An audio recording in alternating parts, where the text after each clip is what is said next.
I'm Aryeh Schwartz alongside Rachel Galligan, and welcome to the Winsidr Show, where it's all about the W.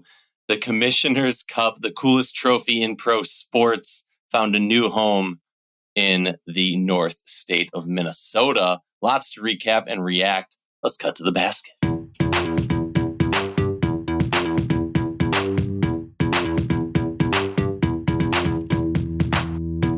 Welcome back to the show. Very excited to discuss the Commissioner's Cup with my co-host, Rachel Galligan. A wild game, a fun game, an exciting game. I'll be honest, early on, this is the fourth Commissioner's Cup. Early on, I thought, okay, we're going to need some time. In fact, Rachel, I remember doing the podcast when they announced the Commissioner's Cup with you. And you're like, what do you think about it? I think it's cool. They can give money. And I'm like, honestly, I'm not going to care about it for like 5 years until there's some notoriety to it, so there's some history to it. Because the history is what pulls me in. I guess it's cool to be the first to win it, but like, I don't know. It's cooler now and the money's bigger. I think the new system of just 5 games as opposed to 10 kind of makes it more impactful, and you don't get kind of drudged down in it and bored with, is this a Commissioner's Cup? Yeah, right. Like it got boring the first couple seasons because they didn't refine it. This year was exciting. This year was a lot more fun. Rachel, reactions, thoughts. New York loses 89-94 to the Minnesota Lynx. New York, again, could have been back-to-back Commissioner Cup champions. They are not. Minnesota Lynx are bringing home a new championship to Minnesota that's never been won there before. Talk to me. I mean, I felt like this would be a great game. I feel like the game did not disappoint. It kind of ended up being everything we expected it to be in terms of close game, back and forth game. There was 7 lead changes. It was tied 7 times. You had some pretty impressive performances across the board. You had some performances that were a little bit lacking and probably a little surprising. So initial reactions is I'm glad that it was a good game. It was competitive. It was fun. I feel like New York in that third quarter, really that's where they lost it. That's where they lost that momentum. It felt like they just flatlined, getting outscored 19-10 in the third frame. But Minnesota Lynx are for real. They are for real. We knew it.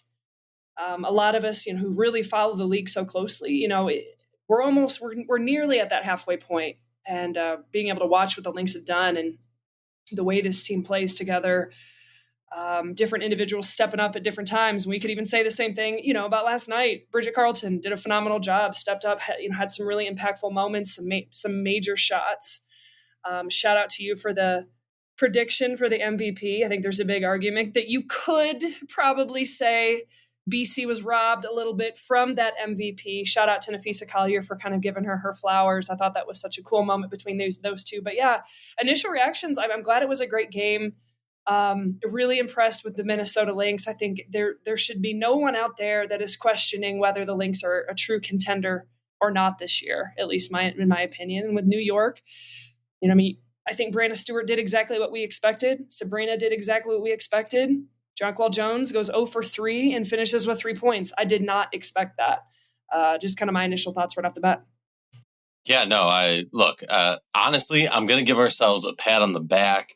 If you didn't know, we've been doing these Bleacher Report live streams, and we did one previewing this game, and it basically fell as we thought it would, right? The team that was going to find success was going to be the team that their superstars or their 3-headed monsters found success, and then somebody else stepped up. We saw that from Minnesota with Kayla McBride. Yes, she shot 2 for 9 from 3, reducing her 3-point percentage. Luckily, it will not affect the historic run she's having in the regular season because these stats don't matter towards regular season. But she drops 12. Courtney Williams, 8 assists, 4 rebounds, 3 steals. Very impactful with the steals and 11 points. Napheesa Collier, obviously, the person who was handed the hardware of MVP with 21 points, 6 rebounds, 3 assists, and 3 steals.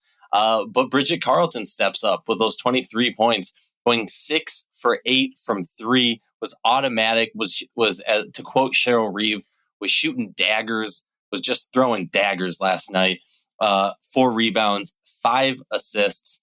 They dropped that down. She had 6 last night and 3 steals. So They made some adjustments trying to probably, make it seem more legitimate than Nafisa was handed the hardware. There's some big things at play here. We're not going to get into the conspiracy theories right now. But then you look at the New York side.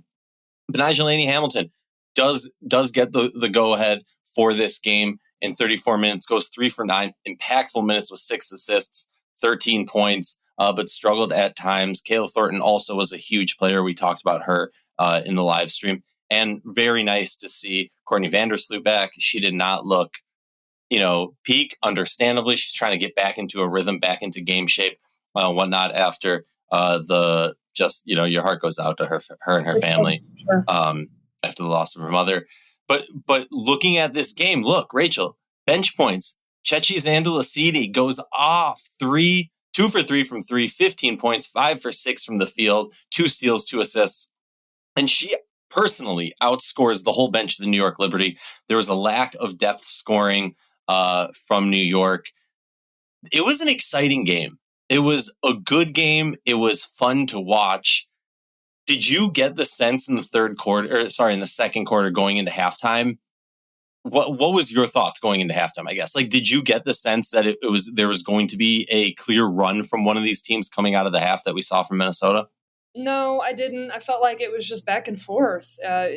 Punches being thrown kind of left and right. I think Sabrina was kind of really standing out to me at that period of time. And Stewie, I mean, so it got to halftime. I'm thinking, okay. And this is really just going to be down to the wire, probably a single possession to determine the final outcome of this game. But really, it was that third quarter. I was very surprised to see how flat New York came out at times to finish the game with 20 turnovers, just a lot of empty possessions in terms of turning the ball over and being able to give Minnesota. I mean, you can't do that against a team like Minnesota. And again, that's a reflection of how disciplined and how good this team is defensively, scouting report wise as well.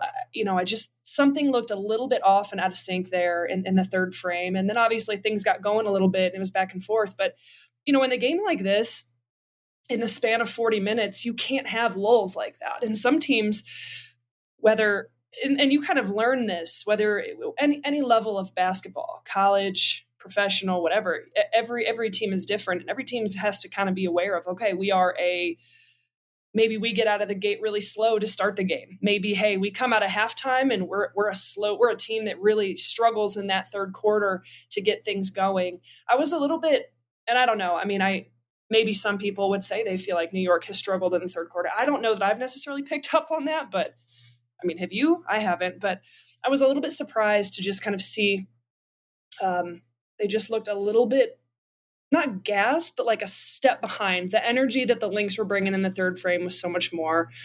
I think you have to credit Minnesota from the perimeter. I felt like yesterday when we had our Bleacher Report show, it was going to come down to just shot-making ability. Both teams, Minnesota shot 48%, New York 45% from the perimeter, from the three-point line. Minnesota Lynx shot 48%, knocked down 14 of 29. New York 12 of 29 for 41%. They made more shots. Really, when they made 2 more threes and they won by 6. And New York out-rebounded Minnesota. Now, granted, they had 20 turnovers. Minnesota only had 10. Interesting. This should be flip-flopped, in my opinion. New York had 27 points off those 10 Minnesota turnovers, which is very interesting based on just the sheer turnover number. So there's a lot of categories that you feel like, New York won. They did a really good job in some of those categories. Both teams did a great job from the free throw line. I don't think that there was a huge differential there. I just feel like the difference of the game was sheer shot making from the perimeter in particular, but also just New York hitting that lull in that third quarter. That was the difference of the game. Yeah, no, for me, I resonate more with not necessarily a third quarter lull from New York from the games I've been watching, more of a second quarter lull. And I don't think personally I saw that. I saw a Minnesota team. Honestly, the most impressive thing about this game was the third quarter, but not because what they did in the third quarter, but because of how it was a reaction to the first half. The first half, I saw a Minnesota team that gave me confidence as somebody who's been watching this team. And, look, I'm not going to sit here and say I think they're a paper tiger, but there's still that, like, because they don't have, and it's newer, and this team has come together with a relatively new roster in many ways, there's still that little bit of unknown, and they're proving it day in and day out. And I think it's justifiable for media to have that. But to see in the first half, it felt like New York had Minnesota where they wanted them. Yeah, they weren't blowing them out of the water. They weren't running away with the game, but they were getting to the positions they wanted to. Well, but what I tell you, I mean, Minnesota, you give up 50 points in the first half. You can't tell me that was a happy locker room from Cheryl Reeve. Well, exactly. And Reeve rips into them and can inspire them because like Reeve probably said to them, and like you're saying right now, New York had them where they wanted. They were getting flows offensively, and Minnesota looked lost offensively. There was something, and I'm not going to sit here. I want to rewatch it again. I rewatched it with my kid last night who wasn't able to stay up for the game, and I wasn't really paying attention because, he was all over the place. But I really want to rewatch that first half and see what New York was doing to just keep Minnesota. It seemed like Minnesota was just kind of half a step, half a second off. Passes were just not where they normally are. A few reads that just didn't make sense with Natisha Heidemann doing a pass here or somebody else doing something here that just, they weren't in sync. And I give credit to New York for that. But then coming out of the half, Minnesota tightened shit down and said, let's drudge forward. And honestly, the impressive thing is Alana Smith. I want to give some flowers to Alana Smith. Only 6 points. She had 3 blocks, a steal, 4 assists, and 6 rebounds. She wasn't impacting the game a whole lot offensively in terms of putting buckets up. But you could tell that she was well aware of the fact that she was being guarded by Jonquel Jones at times. And there was obvious moments where normally she'd go up for a shot, but instead she was facilitating. Jonquel Jones has to be discussed, Rachel. She scored her first points in the game with around 3 minutes or under 3 minutes left in the game. Look, the post-game presser, I don't know if you saw this, Sandy Brondello, New York Liberty head coach, makes a comment. We knew what they were going to do. We weren't able to get her the ball. I ask you this question because you were a dominant post in your heyday. This seems like a recurring dream with Jonquel Jones. And I don't want to paint this into a bigger thing, but I just want to know, when you have one of the most dominant bigs in the league, how are you not feeding her more? How does she only get up 3 shots in a game? And right, like, this is a championship game. Well, I think you go back to what Minnesota's game plan was. Right out of the gate, they were going to make it extremely difficult for Jonquel Jones to get touches, whether that's denying up on the post, down on the block, hard refusals at certain points on the floor. I think Minnesota basically said, we're going to go into this game and we are going to make Brianna Stewart, Sabrina, and whoever else beat us, but we're going to take Jonquel Jones out of that. We can't eliminate all of it. This team is too good, but if we can eliminate one of the 3-headed monster of what this team is, that's going to be enough. And as she said in the press conference, they knew what they were going to do. That is a credit to Minnesota's game planning, scheming ability, the denials, just meeting her before she's able to get to her spot down on the floor, not allowing someone to just kind of run directly to where they want to be.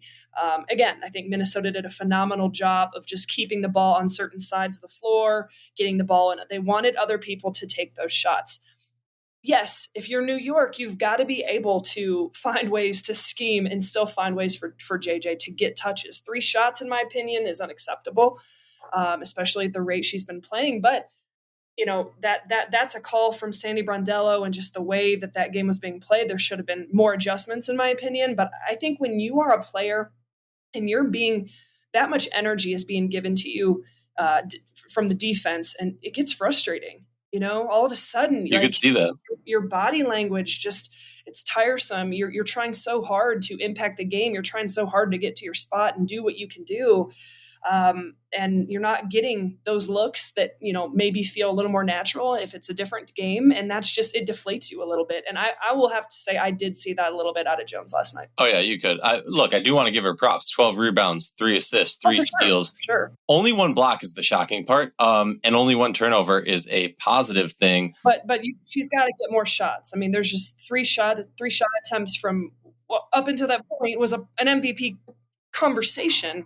Is just wild to me. That's the most. Well, exactly. And I do think that we should at least bring up, we'd be remiss if we didn't, that this is not the first time that this type of action has happened to Jonquel Jones in clutch moments, in clutch games. The last thing I want to ask you about this before I go on my Bridget Carleton rant, take off your knee pads and your New Balances, Rachel, and bring over your clipboard and your that's a New Balances. I know you had knee pads and New Balances. Don't get me wrong. Minnesota, do you think, pretend you're Cheryl Reeve, was the game plan a logical plan of, we don't have a response for a Jonquel Jones on this roster? Dorka maybe is our biggest size. Sika, fine. We don't have that height, that size response. So what we're going to do is say, that's that element that, because look, if we're talking about a Brianna Stewart or some other players, they're going to have to get hot and keep going, right? Where in lower percentage shots than if you have a player like a Jonquel Jones getting up there who's shooting, 60% shooting right around the rim. So is it just as simple as them playing a mathematical, hey, this is our weakness and this is one of their strengths, so we're going to plug that hole and make lower percentage aspects beat us, especially with how Brianna Stewart's shooting the three this year? No, I think so for sure. I mean, at this point, I'll take a wide open Stewie 3 over a Jonquel Jones touch or a Jonquel Jones perimeter touch. And if we're going toe-to-toe, just one-on-one, there's nobody who can go toe-to-toe with Jonquel Jones, at least disruptive enough in the paint or around 15 feet, in my opinion. So, yeah, that's exactly what I think happened. Good job, Aryeh. Bridget Carleton, robbed. Man. First of all, I want to throw this out there because here's the thing. I'm just happy I didn't put money down on this because it is clear to me. It is clear to anybody watching. It was clear to Napheesa Collier. This is not a knock to Napheesa Collier. She's doing MVP things. She is the MVP of this team. But last night, there was a player on this team that did a better job, was more impactful, was the most valuable player for this team. And that's Bridget Carleton throwing the daggers. That's Bridget Carleton hitting 8 for 10 from the field, 100% from the free throw line. I mean, the whole team was, whatever. But 4 rebounds. 6 threes. 6 threes ain't nothing. That's 2. Well, that's a couple shy of the record. 5 assists. 5 assists. It was 6 assists. They're just trying to drop that number down, Rachel. 3 steals and just 1 turnover. And that's what I'm looking at. It was the timeliness of it. I know there was some people who put out some things, and I appreciate that, LaChina and other people put out, hey, we had to get our votes in by the 4-minute mark and blah, blah, blah. But I'm just going to, and this isn't shade to any specific one person. First of all, I think the league, you have enough time after the game's done and let the team celebrate for 5 more seconds and then collect the votes and then get in if that's the reason. But the thing that I'm going to push back on is if you look at the game log, Bridget Carleton solidified herself as the MVP well before the 4-minute mark. And after the 4-minute mark, arguably Napheesa played a better role, job, whatever. So what I don't buy that excuse. I think personally, for being real, Carleton was probably voted in, and the powers that be decided it was going to be political. Because let's be honest, if you look at where Fee and Bridget Carleton were standing, they knew what was happening before whatever happened. Napheesa looked over at Bridget as they were making before the announcement was made and looked at her. And then Carleton looked at Fee and it was like, wait, what? You knew what was going to happen. I tweeted it. I texted it. I slacked it. That's why I was, quote, showing the video of you calling it. And I wanted it just for the sake that you made such a crazy prediction. And it literally should have come true. You just hate it for Carleton because that could have been such a special moment. It was kind of like an Erica Wheeler All-Star Game MVP moment. One of those things where, and again, I'm not trying to discredit Fee's legacy that she's building. She's one of the best players in the league, but you kind of hate it for Carleton because to show out in that moment and be so impactful and really had so much energy and really was kind of that driving force, especially late in the game, that fourth quarter. You kind of feel like she was robbed a little bit. But I will say, because my thing to you is okay, and we were trying hell to look this up, and we think we know the answer. Is it... It is probably determined by that championship game.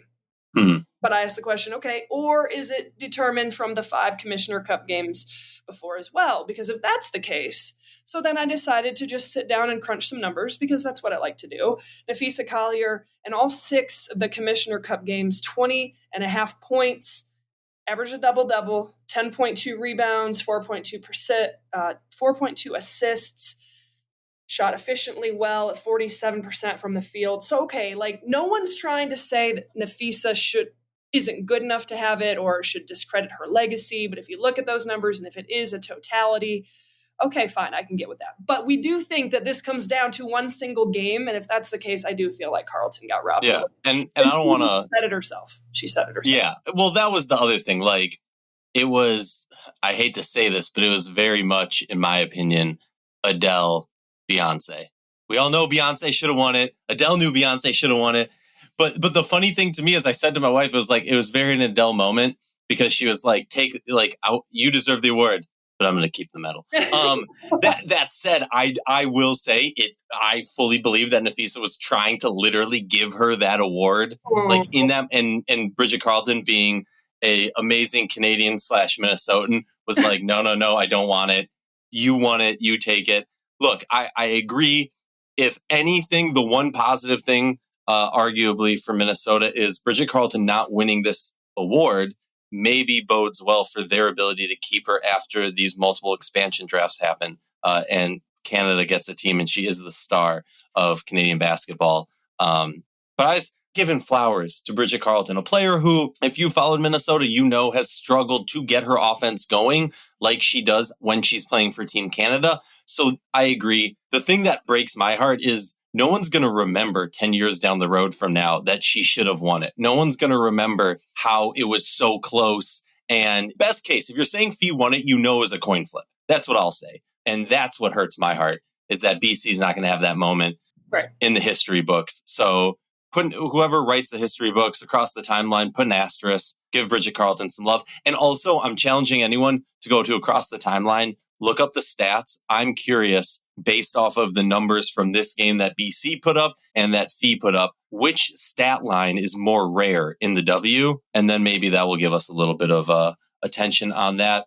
Rachel, normally I ask you who's your GOAT, but right now I'm going to steal it and I'm just going to say Bridget Carleton. That was my answer anyway. So Bridget Carleton, you get to be the GOAT today from the show. Hope that's probably no consolation, but we'll try. We'll send you a mini all-star trophy like Kelsey Plum got or something.